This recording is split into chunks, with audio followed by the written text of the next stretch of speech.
And I don't need the book for this last piece.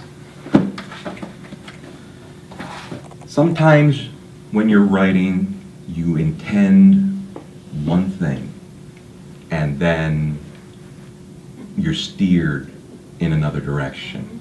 For those of you who believe in a higher power, you can actually literally feel that higher power reaching in and grabbing hold of the part of you where the writing comes out and going, no, we're going this way. This poem was that.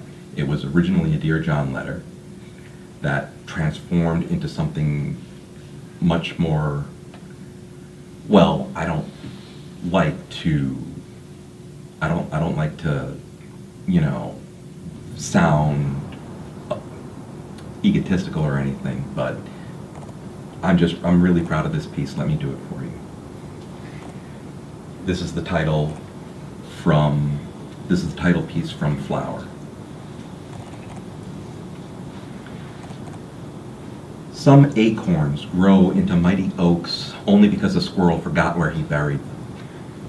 To put it another way, some nuts are forgotten even by the rodents and still grow into tall, strong things, deeply rooted to the ground, touching the sky, breathing life into the air, lush and sturdy and safe enough for some to call home.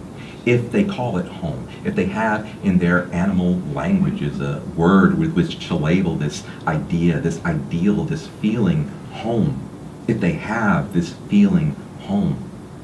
And if they have this feeling home, then they must know the feeling of loss as we take theirs down to build ours, as we foreclose upon, repossess, rip out and destroy this piece of their lives as if they're ours to take. What are their names for us?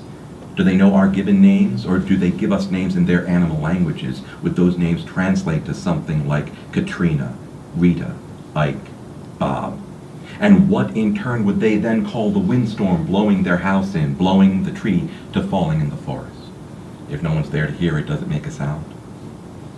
If no one's there to see it, is it still a tree, or do even the trees have different names for themselves we're just not trained to hear? What do they all call themselves? A puffy yellow blossom bursts forth puffy white seed to plant an open field, to burst forth more puffy yellow blossom.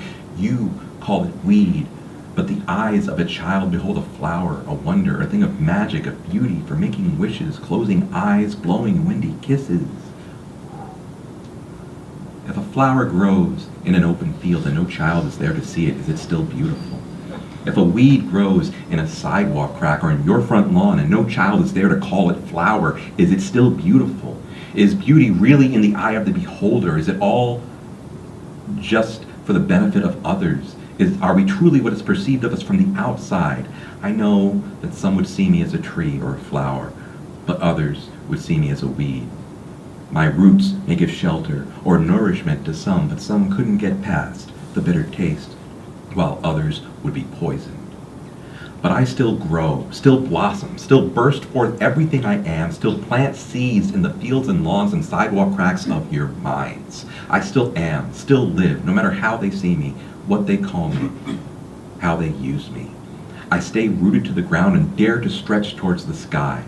You may now look at your sidewalk crack and your bad part of a bad town, being ignored by some while others try to rip you out, and you may wonder where you came from, how you got here, what you did to deserve this life, whether or not you're beautiful. But don't let your surroundings dictate your worth, spray poison on your life and kill your soul.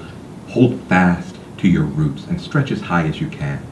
If beauty is in the eye of the beholder, then I want you to look in the mirror with the eyes of a child, with magic and wonder. Call your reflection flower, and never, ever stop growing.